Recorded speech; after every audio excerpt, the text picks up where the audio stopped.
What's going on, guys? Today I have 5 shots that you need around the greens to shoot lower scores, lower that handicap, and have more fun. We're going to be talking wedge, putter, and we got 8-iron here, a little bump and run. We'll get into that, but before we do get any further, make sure you like, comment, subscribe, hit that bell to stay up to date on all the content we're dropping, and let's get into it.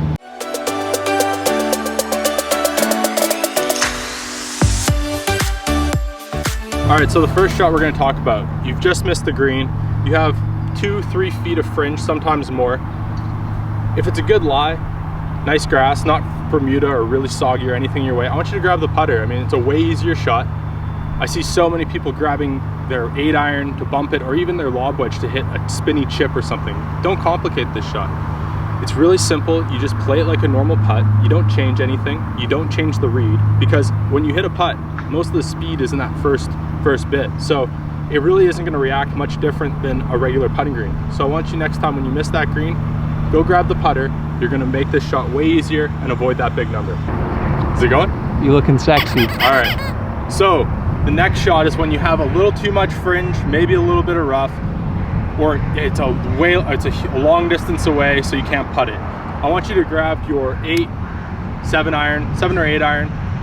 Depending on what iron model you have, this could be less because lofts are jacked up these days. So my 7-iron might be your 9-iron or vice versa. One key takeaway when you're hitting this shot is, I see a lot of people when they go to hit this shot, they really cock their wrists and then they hit down on it really hard. We don't need to do that. It's going to come off a little hotter than a putter, so just use your putting stroke and let the loft do the work. We want to make sure we keep the shaft quite neutral. We don't want to get it way forward. We really want to avoid that hit. Just let it roll just like a putter.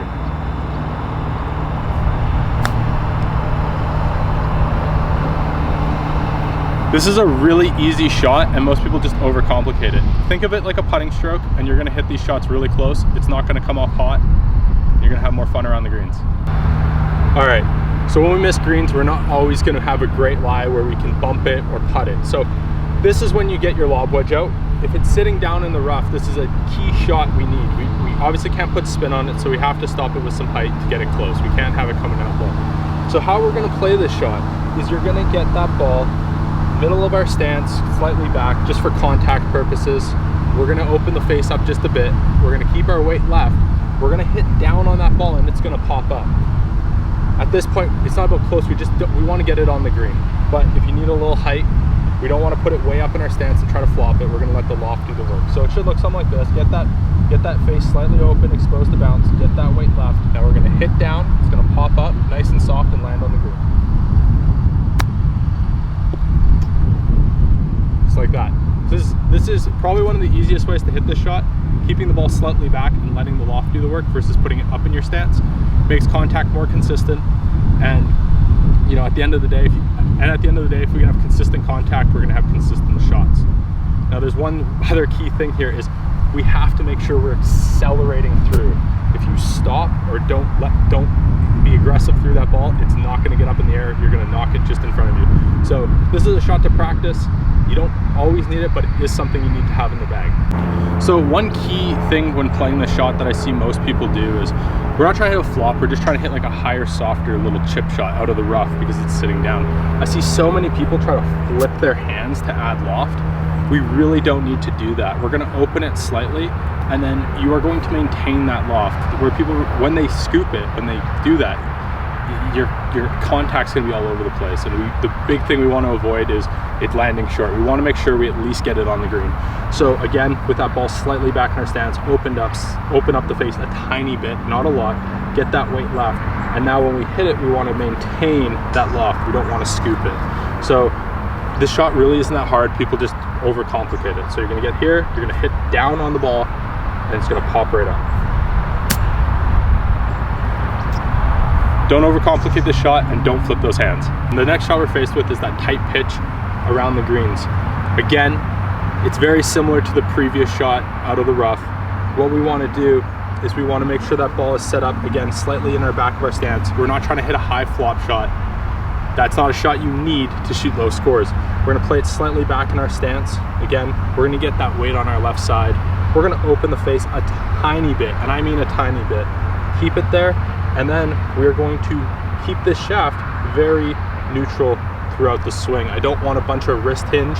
A little's okay, but again, I don't want you here chopping down. From there, we're gonna stay left through the shot, turn through, and let the loft of the club do the work.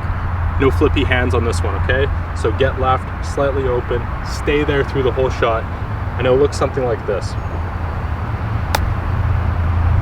Okay? Again, this shot isn't that hard. Most of it is setup.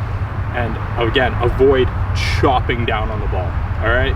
Keep that stroke nice and level, shallow through, and you're gonna have a lot more fun off these tight lies, and you're gonna stop duffing them and get them on the green. All right, so the next shot I'm gonna show you is the easiest shot, besides maybe putting, but it's a shot that gives people the most trouble. What it is just a basic explosion shot when you find that sand trap. So what I want you to do is, I want you to set up with that ball middle of your stance. I want you to dig your feet in and then get your weight on that left side. I want a ton of weight. I want you to be almost standing on that left side. From there, we're gonna open the club face up slightly, and then we are going to pick that club up, and in the backswing, I want you to make sure that weight stays on that left side through the whole swing. I don't want any movement. Movement is death out of the bunker. From there, we're gonna pick a spot 1 inch, 2 inches behind the bunker, but we're gonna pick a spot 1 inch, 2 inches behind the ball, and we are gonna hit that sand. And I want you to really commit to that spot because I want you to hit that sand hard. All right, most people don't, they kind of quit on it, and that's why they just get it out of the bunker or have the same shot again. Commit to that spot, hit it hard, and you're gonna get that out every single time. Okay. This is an easy golf shot, and everyone just messes it up because they don't commit. All right, guys, those are 5 shots that you need to be practicing on the golf course to shoot low scores and be more consistent. Make sure you add each one of those into your practice routine, focus some time on them, and get really good at them. If you want a more detailed explanation, leave a comment below of which one you'd like, and I could do a video on that. Till next time, have a good one.